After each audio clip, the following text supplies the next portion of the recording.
जाणेचा वर्षाव होतोय आज. काय ह्या जाणीवेचा वर्षाव आहे, बाकी काय काय. पंढरीचं दर्शन, पांडुरंगाचं दर्शन आणि संत भूमिकेचं दर्शन सगळ्यात महत्वाचं.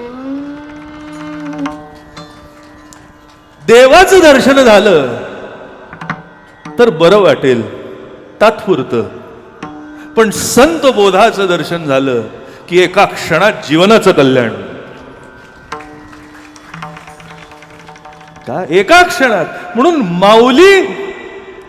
माऊलीचे चाली. काय वर्म लक्षात आलं का? माऊलीने माऊलीचे चाल लक्षात आली पाहिजे. लोक चालीने चालतात. नाही, शब्द नीट कळला असेल, कारण हल्ली दुसरं काही येतच नाही मायबाप. सरळ चालणं कोणालाच येत नाही, चालीनेच चालावं लागतं. नाहीतर हल्ली टिकणं मायबाप कठीण आहे. उद्धव महाराज, काय टिकणं कठीण आहे. काय हल्ली कीर्तनामध्ये उभं राहणं सुद्धा सोपं नाहीये. काय काय वेळेस गाणाऱ्याच्या चालीने चालावं लागतं, काय काय वेळेस पखवाज वादकाच्या चालीने चालावं लागतं. पण ह्या फळावर तशी होताना आता दिसणार नाही, पुढेही दिसणार नाही. कारण आम्ही सगळे एका चालीचे आहोत. काय एका चालीचे आहोत. आणि हे बघण्यात आनंद आहे. फड परंपरा म्हणजे काय? सगळ्यांनी वेगवेगळं चालणं म्हणजे फड परंपरेने, एका चालीने. काय ही बघण्यात. हो बघा, एरवी आर्मीला बघणं वेगळं आणि 15 ऑगस्ट काय, आणि त्या वेळेसचा जो मार्च होतो आणि एका झटक्यात जे सगळे चालतात, अहो काय ते बघण्यात जो एक विलास असतो की नाही. अहो ते चालणं बघून अंग शिवशिवतं. त्यांचं चालणं बघून असं वाटतं आताच बंदूक घेऊन जावं. मी काय सांगतोय नीट लक्षात घ्या. ही ताकद आहे कशातली? फक्त चालीतली. जो देशाकरता आपलं सर्वस्व त्यागतो त्याच्या चालीमध्ये एवढी ताकद. ज्या माऊलीने पूर्ण आयुष्य, आपला प्रत्येक श्वासोश्वास सर्व समाजाकरता झोकून दिला, त्याच्या चालीमध्ये काय ताकद आहे. माऊलीचे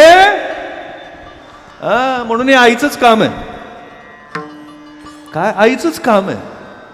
माऊलीचे चाली. मगाशी सांगितलं सदा, बाप कान पिचकी करतो, काय रट्टे देतो, काय आणि मग बोलावतो. आई काय करते माहितीये का? बघा, काय लहान मुलं असतं, अजाण असतं, काहीच कळत नाही. आई तोंडाने बोलतो पण आई कळत नाही. पण आई नाही कळली तरी लहान बाळ एवढंच हुशार असतं, त्याला आई कळत नाही पण बोलवलं की गेलं पाहिजे एवढं कळतं. फक्त आईनेच. काय गंमत अशी असते, अख्खं कुटुंब बसून असतं त्या भोवती, त्या एका लेकराभोवती अख्खं कुटुंब बसलेलं असतं. सगळे कॉम्पिटिशन करत असतात. ये ये ये ये ये ये ये ये. सगळीकडे बघतं. ते पोराची फार मजा असते. ते ये करते, ते इकडे बघत, ये करते, खाली बसतात. पण गंमत बघा, आई लांबनं बोलते, या रे या रे. काय आई काय बोलते लांबनं?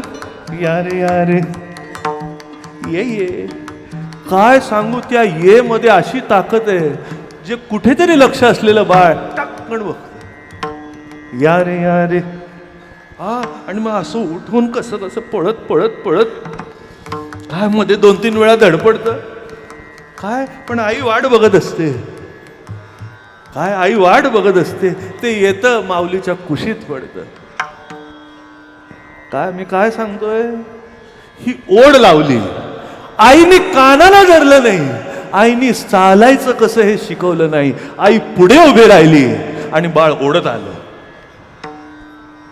काय आईने काय केलं? आई फक्त पुढे उभे राहिली. तसे आमची माऊली अशीच आहे.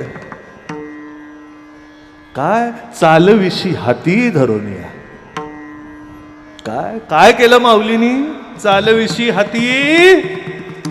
चल बाळा, काय चल बाळा, तुला चालता येत नाही, घाबरू नको, मला धर, माझा हात धर, काय माझा हात धर. आणि त्याचा हात धरून टंग टंग टंग आनंदाने चालत जात. काय माऊलीचे चाली लेकराची ओढी.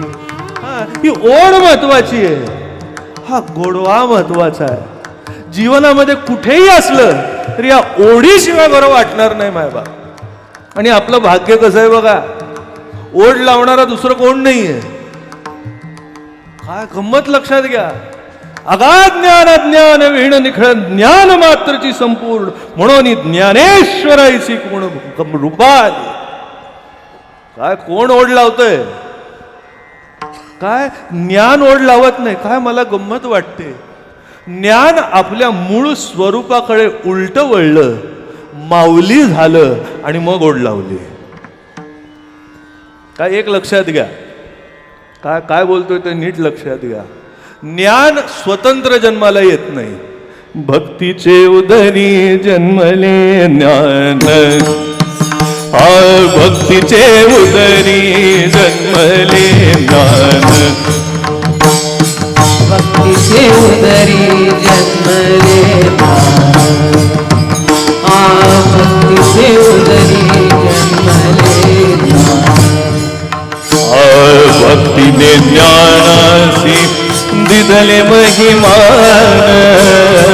भक्तीने ज्ञानासी दिदले महिमान, भक्ती ते मूळ ज्ञान ते फळ, भक्ती ते मूळ ज्ञान ते फळ.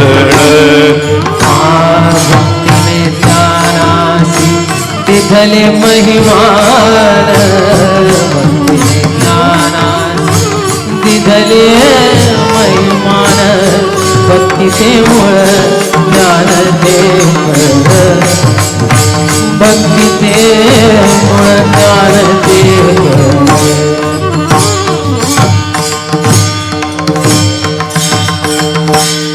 ज्ञान जेव्हा पुढे चालतं तेव्हा ज्ञानाचा विकास होतो. काय नीट लक्षात घ्या. ज्ञान जेव्हा पुढे चालतं तेव्हा ज्ञानाचा विकास होतो. आणि पुढे गंमत नीट लक्षात घ्या, या संप्रदायाच्या दृष्टिकोनातून ज्ञान जेव्हा उलट मूळ भूमिकेने वाहतं तेव्हा संप्रदाय निर्माण होतो.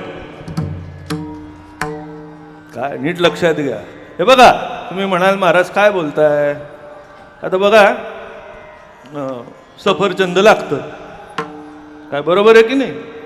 काय एक बीज लावलं, काय एक बीज लावलं, त्या बीजाचं झाड झालं, काय झाड वाढलं, काय झाडाला फुलं आली, काय मोहर आला, काय मग त्या मोहराचं रूपांतर पुन्हा सफरचंदामध्ये झालं. मग कोणीतरी तुमच्या आमच्यासारखा आला, सफरचंद खाल्लं, त्याला वाटलं काय उद्धव महाराज की आता नुसतं सफरचंद मला खाऊन मजा नाही, आपल्या बरोबरच्यांना मिळालं पाहिजे. म्हणून त्यांनी काय केलं,